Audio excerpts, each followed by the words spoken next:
Alors, ce n'est pas un objet qui me définit ou qui définit mon projet politique, c'est plutôt le projet politique des autres, en particulier d'un autre qui est le maire sortant. Je vous ai amené à la fois le bilan et le projet du maire sortant en termes de sécurité et de tranquillité publique.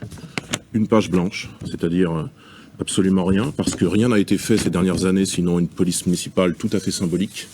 Or, les Nazériens demandent une police municipale efficace et présente sur le terrain. Et pour notre part, dans la liste que je conduis, Rassemblement National Union Nazérienne, nous préconisons par exemple le recrutement de 15 policiers municipaux. Nous préconisons l'armement de ces policiers municipaux, qu'ils soient dotés d'une brigade canine spécifiquement dédiée au trafic de drogue. Et nous préconisons par ailleurs un renforcement de l'offre de vidéoprotection. Petit Bouchier, on entend David Samsa, il dit avoir fait des choses. C'est l'inverse de ce que vous disiez justement en introduction.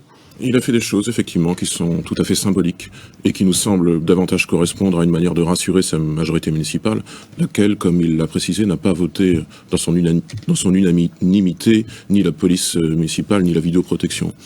Le maire sortant nous explique qu'il faut une vidéoprotection sans personne en quelque sorte derrière les caméras, non pas pour fliquer monsieur le maire, mais pour simplement surveiller, analyser les images.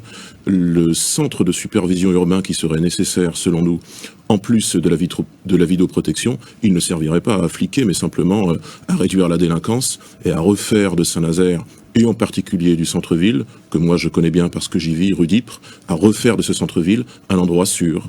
Concrètement, un centre de supervision urbain, ça ressemblerait à quoi ?